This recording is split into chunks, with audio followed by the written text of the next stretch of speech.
December 1986. McDonnell Douglas launches the MD-11 with 52 firm orders from some of the world's biggest airlines, American Delta and Singapore Airlines. Everyone was convinced this was the long-haul jet of the future. But just 5 years later, American Airlines did something almost unheard of. They retired their entire MD-11 fleet. Delta followed soon after.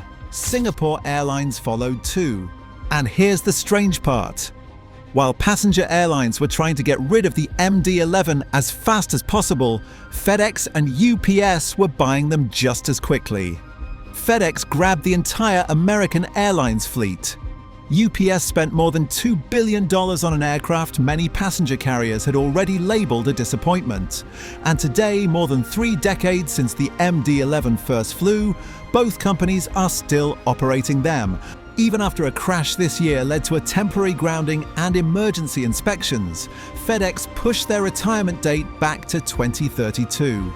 UPS still hasn't announced one at all, so why would 2 of the world's biggest cargo carriers still rely on these aging, fuel-hungry tri-jets when modern and more efficient freighters exist? To understand that, we have to go back to why the MD-11 failed with passenger airlines. When it was introduced in 1986, McDonnell Douglas pitched it as a modernized successor to the DC-10, a stretched fuselage, a new glass cockpit, more efficient engines, and performance that would rival Boeing's upcoming 777. On paper, it looked like a winner. But once the MD-11 entered service, airlines quickly realized it wasn't matching the performance numbers they were promised.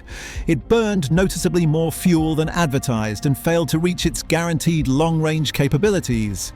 For major carriers like American and Delta, these weren't small inconveniences. They directly affected profitability and route planning.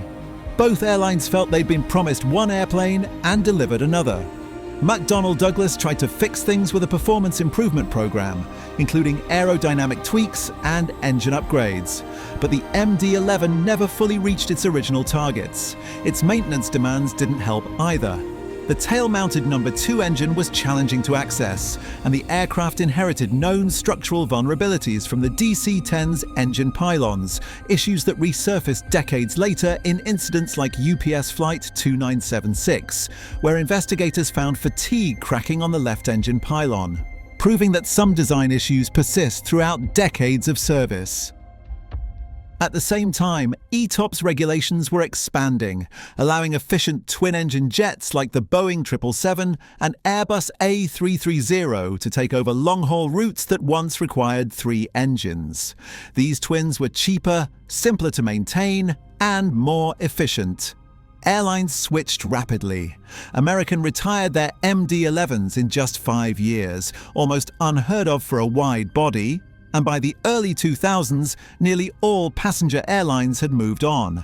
But the MD-11's failure for passengers turned out to be its biggest advantage for cargo.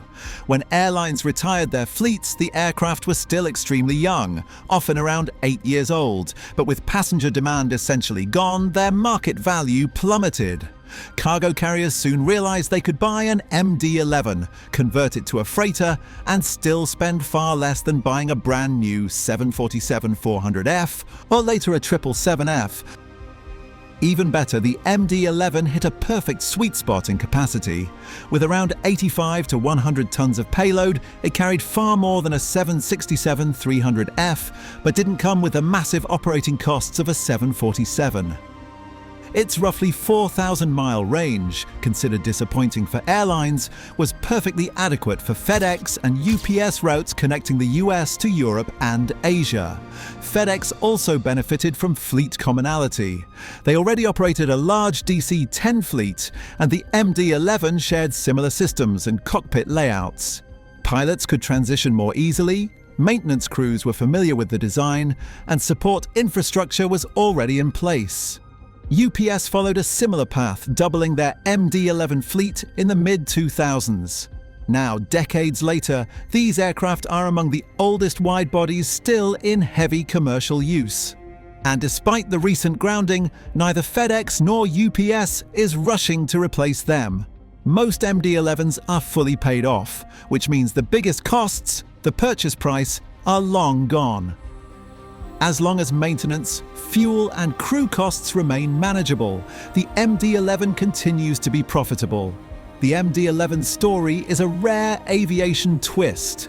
A jet that fell short in passenger service became a long-lasting workhorse in cargo operations. Low acquisition costs, ideal payload, and strong fleet commonality made it more valuable to FedEx and UPS than to any passenger airline. And until a new aircraft offers a major economic advantage, these tri-jets will continue flying. A reminder that in aviation, the most efficient plane isn't always the one that survives, but the one that still makes money.